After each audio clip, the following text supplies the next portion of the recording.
33, noticiário esportivo recheado nessa segunda-feira. Vários assuntos, né, Felipe Melo? Bom dia. Vamos começar com o Brasileirão? Tudo bem, Sil? Bom dia. Bom dia, Pedro Campos. Bom dia para todo mundo. Campeonato Brasileiro. O Flamengo segue na liderança do Brasileirão. Ontem derrotou o Fluminense por 1-0. Os torcedores do Flu, Fernando Diniz, reclamaram do pênalti que foi dado para o Flamengo no finalzinho da partida em cima do Bruno Henrique. O Pedro bateu e marcou o gol do Flamengo, que é o líder do Campeonato Brasileiro com 24 pontos. O vice-líder é o Palmeiras, que derrotou ontem o Juventude por 3-1 no Allianz Parque, com a volta de Dudu. Dudu entrou no final do segundo tempo, ali participou da jogada do terceiro gol, marcado pelo Mike, e o Palmeiras derrotou o Juventude por 3-1. Estevão foi protagonista mais uma vez, ele que neste final de semana foi negociado com o Chelsea por 61 milhões de euros. Jogador que vai reforçar o Chelsea a partir de 2025, de julho do ano que vem, depois do Mundial de Clubes. Palmeiras oficializou a venda do Estevão neste final de semana. Já o São Paulo perdeu do Vasco da Gama, que não ganhava de ninguém, e o São Paulo conseguiu a proeza de ser goleado. 4-1 para o Vasco contra o São Paulo, jogo em São Januário. E o Corinthians escapou de uma derrota no finalzinho com o gol do Kaká.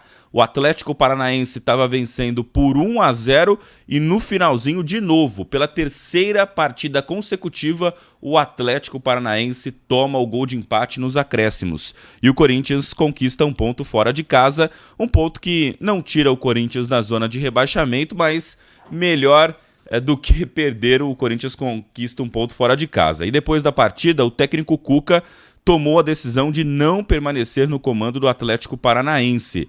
Ele teria avisado os jogadores que colocaria o seu cargo à disposição, portanto vamos confirmar aí nesta segunda-feira se realmente o Cuca sairá ou não do Furacão. Ainda neste final de semana tivemos Grenal e o Internacional venceu o Grêmio por 1-0, jogo lá no Couto Pereira, em Curitiba, e o Grêmio está afundado na zona de rebaixamento, ali abraçado com a equipe do Fluminense, são os piores times do campeonato com 6 pontos. O Botafogo perdeu a vice-liderança, foi derrotado pelo Criciúma por 2-1, Cuiabá e Atlético Goianiense ficaram no 0-0, o Bragantino derrotou o Vitória por 2-1 e o Atlético Mineiro segue sem vencer numa sequência negativa e empatou com o Fortaleza em 1-1. Quem venceu e venceu bem foi o Bahia, que derrotou o Cruzeiro por 4-1. Então no G4 do Brasileirão, Flamengo 24 pontos, Palmeiras 23, Bahia 21 e Botafogo 20. E na zona de rebaixamento, Vitória 9 pontos, Corinthians 8, Grêmio e Fluminense com 6 pontos. Isso após 11 rodadas do Brasileirão. E na Série B? Na Série B do Campeonato Brasileiro, o Santos joga só na segunda-feira, mas só amanhã o Santos, mas tivemos neste final de semana o CRB derrotando o Guarani por 1-0, o Botafogo de Ribeirão venceu o Operário por 1-0 também, Ituano e Brusque 1-1, Paysandu venceu a Chape por 2-1 lá na Arena Condá, o Vila Nova derrotou o Goiás por 1-0. Hoje às 19h tem a partida do Sport contra o Novo Horizontino.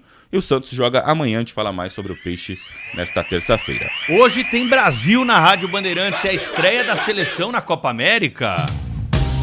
Hoje, 21h30, tem Seleção Brasileira em campo. Aqui é Brasil! Brasil e Costa Rica, com Ulisses Costa e Alexandre Pretzel. Lançou pra Rodrigo, entrou na cara do gol, bateu!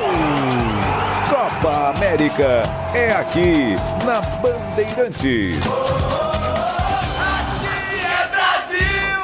E aí, Felipe Melo, como é que chega o time do Dorival para essa estreia contra a Costa Rica? A Rádio Bandeirantes transmite a partida hoje à noite. E é o primeiro jogo oficial do Dorival Júnior, né? Em uma competição, ele que fez alguns amistosos. E agora a seleção brasileira joga em Los Angeles contra a Costa Rica. E o técnico Dorival Júnior montou o time ali, o provável time do Brasil, com o Alisson no gol, Danilo na lateral direita, Éder Militão e Marquinhos na zaga e o Arana na lateral esquerda. No meio-campo, João Gomes, Bruno Guimarães e Lucas Paquetá. Na frente, Rafinha, Rodrigo e Vini Júnior.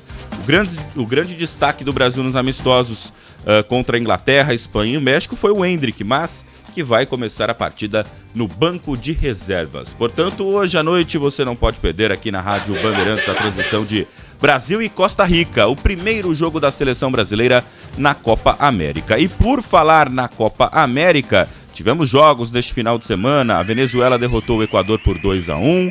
Tivemos ainda a vitória do México sobre a Jamaica por 1-0. Estados Unidos 2, Bolívia 0. Uruguai 3, Panamá 1. Hoje, além de Brasil e Costa Rica, às 7 da noite tem Colômbia e Paraguai pela primeira rodada da Copa América. E na Eurocopa nós já temos 4 classificados para as oitavas: Suíça, Alemanha, Espanha e Portugal. Tem mais definição hoje, Felipe? Neste final de semana, a Geórgia e República Tcheca empataram 1-1. Portugal venceu a Turquia por 3-0. Cristiano Ronaldo se tornou o maior assistente da história da Eurocopa, já era o maior artilheiro, agora o maior assistente também.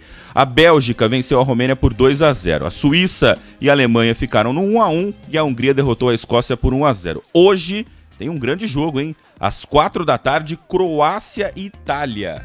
A Itália precisando definir ali se vai classificar ou não para a próxima fase. Também, no mesmo horário, jogam Albânia e Espanha. São do mesmo grupo hoje pela Eurocopa. Já estamos ali na fase decisiva da Eurocopa, assim, de classificação para a fase de mata-mata. Muito bem, esses são os destaques do esporte com o Felipe Melo, que volta amanhã nesse horário com mais informações e os resultados das partidas de hoje. Combinado, Filipão? Certo, combinado. Valeu, gente. Abraço. 6h40.